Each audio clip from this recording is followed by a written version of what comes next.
सबसे पहले आज की तमाम बड़ी खबरें नॉनस्टॉप न्यूज में। तीनों कृषि कानूनों पर सरकार और किसानों के बीच अब 8 जनवरी को 8वें दौर की बातचीत होगी। आज विज्ञान भवन में 7वीं बातचीत में कोई नतीजा नहीं निकला। किसान तीनों कृषि कानूनों को वापस लेने पर अड़े रहे, तीनों मंत्री समझाते रहे। आज हम कोई निर्णय तक नहीं पहुंच सके और इसलिए यूनियन और सरकार दोनों ने मिलकर तय किया कि 8 तारीख को पुनः 2 बजे बैठेंगे और इस चर्चा को आगे बढ़ाएंगे। मुझे आशा है कि जिस प्रकार की बातचीत आज हुई है उस हिसाब से अगली बैठक में सार्थक चर्चा होगी। बैठक में सरकार ने हर मुद्दे पर सिलसिलेवार चर्चा का प्रस्ताव रखा, लेकिन किसान तीनों कानून रद्द करने की मांग पर अड़े रहे। बैठक के बाद किसानों ने कहा कि उनकी मांग तीनों कानूनों में संशोधन से नहीं बल्कि उन्हें रद्द करने से ही पूरी होगी। अरे हल निकला भाई, आगे मीटिंग होगी 8 को 2 बजे। सरकार ने कहा है कि अगली बार वो रिपील के ऊपर ही बात करेंगे। अगर बात रिपील के ऊपर ही होगी, वो आगे बढ़ेगी या नहीं बढ़ेगी या रद्द हो जाएगी, आंदोलन तो जारी रहेगा और सरकार रिपील के बारे में कंक्रीट अल्टरनेटिव क्या लेके आती है उस पर तय होगा। आज की बैठक की शुरुआत में आंदोलन के दौरान ठंड और बीमारी से जान गंवाने वाले किसानों को श्रद्धांजलि दी गई। सरकार की ओर से तीनों मंत्रियों ने श्रद्धांजलि अर्पित की। पश्चिम बंगाल में प्रधानमंत्री किसान सम्मान निधि योजना लागू की जाएगी। पश्चिम बंगाल सरकार ने योजना लागू करने की अनुमति दे दी है। पश्चिम बंगाल की मुख्यमंत्री ममता बनर्जी ने कहा है कि किसानों के खाते में सीधे पैसे भेजने पर आपत्ति नहीं है। पश्चिम बंगाल सरकार के इस फैसले से राज्य के 71 लाख से ज्यादा किसानों को हर साल 6,000 रुपए मिलेंगे। केंद्र सरकार की योजना जनवरी 2019 से लागू है, लेकिन पश्चिम बंगाल में यह अब तक लागू नहीं की जा सकी थी। पश्चिम बंगाल में सुभाष चंद्र बोस की जयंती को देश नायक दिवस के रूप में मनाया जाएगा। मुख्यमंत्री ममता बनर्जी ने आज उसका ऐलान किया। नेताजी सुभाष चंद्र बोस मने राखबे Indian national army. Mamata Banerjee ने 23 जनवरी को नेताजी की जयंती पर राष्ट्रीय अवकाश घोषित करने की मांग की है। AIMIM के अध्यक्ष और हैदराबाद के सांसद असदुद्दीन ओवैसी ने पश्चिम बंगाल में फुरफुरा शरीफ के पीरजाद अब्बास सिद्दीकी के साथ मिलकर चुनाव लड़ने का ऐलान किया है। जी न्यूज के साथ एक्सक्लूसिव बातचीत में ओवैसी ने कहा कि बंगाल में अब्बास सिद्दीकी के साथ मिलकर चुनाव लड़ेंगे। कई और राजनीतिक दलों से गठबंधन की बातचीत चल रही है। पीरजादा अब्बास सिद्दीकी साहब से मेरी मुलाकात हुई और हमने फैसला लिया कि बंगाल के आने वाले विधानसभा के चुनाव में हम इस साल हमारी पार्टी हिस्सा लेगी और साथ ही साथ हमने ये भी फैसला लिया है कि अब्बास सिद्दीकी साहब के साथ हम लोग ठहरेंगे। ओवैसी ने बीजेपी की बी टीम होने के आरोपों का भी जवाब दिया। ओवैसी ने कहा 2019 के लोकसभा चुनाव में उनकी पार्टी बंगाल में नहीं थी, फिर बीजेपी 18 सीट क्यों जीत गई? हम तो पार्लियामेंट के चुनाव में इलेक्शन में हिस्सा नहीं लिए, 18 बीजेपी के MP कामयाब हो गए। क्या वो हमसे पूछ कर गए या ममता से पूछ कर जा रहे हैं? तीसरा, उनके बड़े बड़े नेता जो लेफ्ट फ्रंट की सरकार के जुल्म के खिलाफ उनका साथ देते थे, आज वो बीजेपी में चले गए। सीरम इंस्टीट्यूट ने आज देश को कोविशील्ड की कीमत बताई। सीरम इंस्टीट्यूट के मुताबिक भारत सरकार के लिए कोविशील्ड की एक डोज 200 से 300 रुपए तक होगी।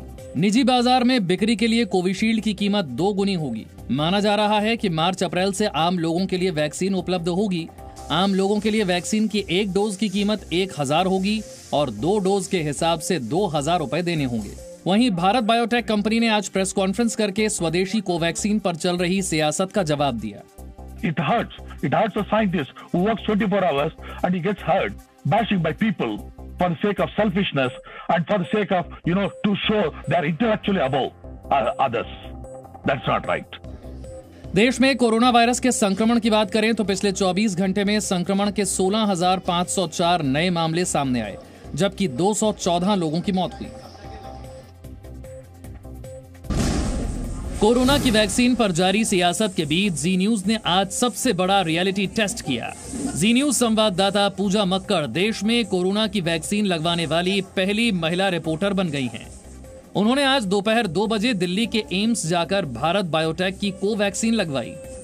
जिस वैक्सीन का आप सबको इंतजार है, हम उसके ट्रायल में हिस्सेदार हैं, लग गई है। वैक्सीन लगाने से पहले डॉक्टर्स की टीम ने संवाददाता पूजा मक्कड़ से उनकी मेडिकल हिस्ट्री पूछी। उनका ब्लड प्रेशर भी चेक किया गया। तो मेरा वजन चेक किया गया है, मेरी हाइट चेक की गई है और इस वक्त मेरा ब्लड प्रेशर मॉनिटर किया जा रहा है। ये भी पूछा गया कि कोई कोमॉर्बिडिटीज यानी कोई और बीमारी अगर है तो उसके बारे में भी आपको बताना, जिसके लिए हमने बाकायदा एक फॉर्म फिलअप किया है। वैक्सीन लगवाने के बाद से अब तक कई घंटे बीत चुके हैं और उन्हें किसी तरह की कोई परेशानी नहीं हुई।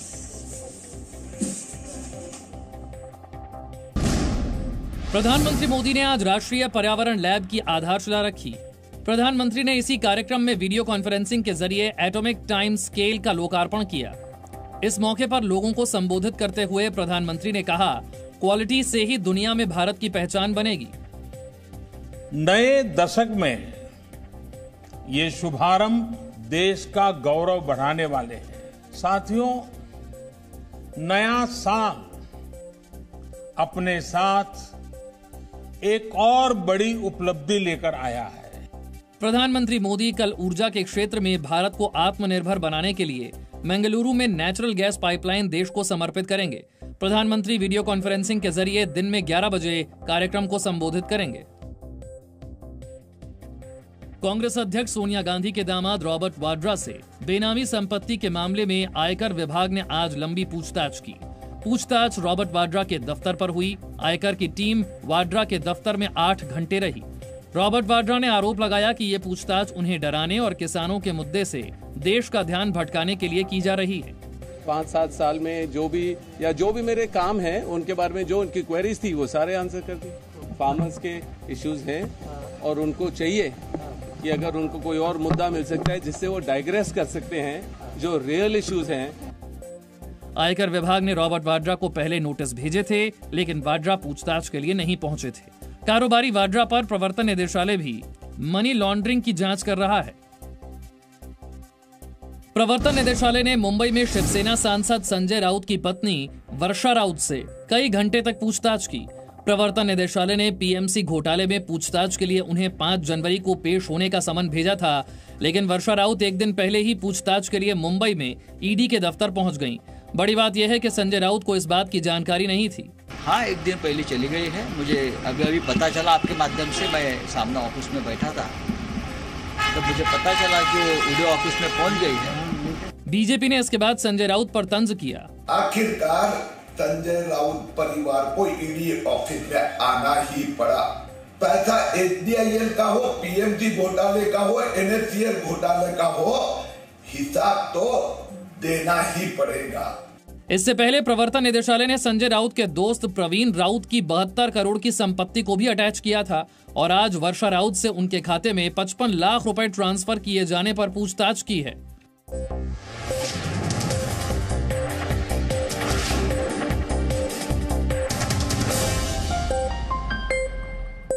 Presenting B News app, available on Google Play and App Store. Download it now.